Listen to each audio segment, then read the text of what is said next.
imtcva.org. And I'll tell you a little later how you can get a scholarship there that you can either use yourself or gift to somebody if you're in my high-end mentor program. All right, let's get to the main event. Jeff Morrill co-founded Planet Subaru. You may have heard of this. It's nicknamed your undealership, right? And that was back in 1998.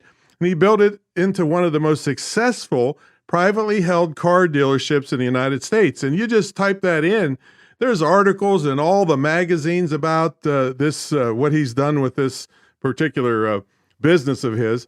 And so he later started other businesses in automotive, retail, real estate, telecommunications, and insurance that generate, I hope you're sitting down, over $100 million a year in annual revenue. So I don't know why he's slumming it to come on my show, but I'm glad that he is. And he's written a book called Profit Wise, How to Make More Money in Business by Doing the Right Thing. And that's kind of why I was attracted to him, because, I've been fighting against the scammers and the bad people and the people that are unethical. Well, he's completely opposite and living proof right here in a second that you can be highly ethical to the nth degree and still make a great living and do a lot of good in the world. So we're so happy to have him on here. And all the royalties from the book he's donating to charity. So Jeff, are you ready to screw the commute? I'm ready. All right. So thanks so much for taking the time to be on here. I'm telling you, man, you're just such a highly accomplished person by doing the right thing. So tell everybody about the dealership and how it came about and all that. So let's start back in 1998 when we opened. There was a business, it was called Norwell Subaru, right outside of Boston, Massachusetts, in the town of that name. And it opened in April. It closed in August, and it lost $500,000 in between. Man. They're high achievers there. This was this was not a great formula, the one they were using for success. But it was the dealership that my brother and I could afford at the time.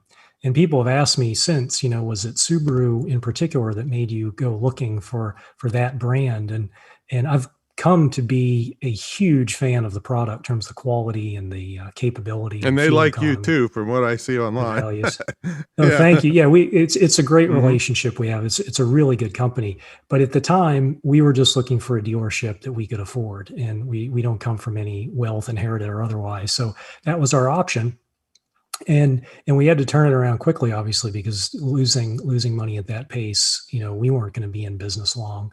But we knew if we worked really hard that we could do it. And my brother, he was working for Ford Motor Company before this, before he decided to do this. And I had coincidentally ended up in a Volvo dealership, not because I had ever imagined being in the car business, but it was a paying job that I could get out of college. And I lined it up because the Lieutenant Governor of Virginia that I had interned with during college happened to own this Volvo dealership, and he didn't have any positions where I could put to use my political science degree that I had earned at Virginia Tech. But he did have an opportunity for me to serve customers at his dealership in Falls Church, Virginia. So that's where I ended up, and that's how I got into a situation where I could learn those skills. And let me just conclude by recommending that, particularly to young people, that they find situations where they enjoy what they're learning and doing, even if it's not what you had originally dreamed about doing your whole life.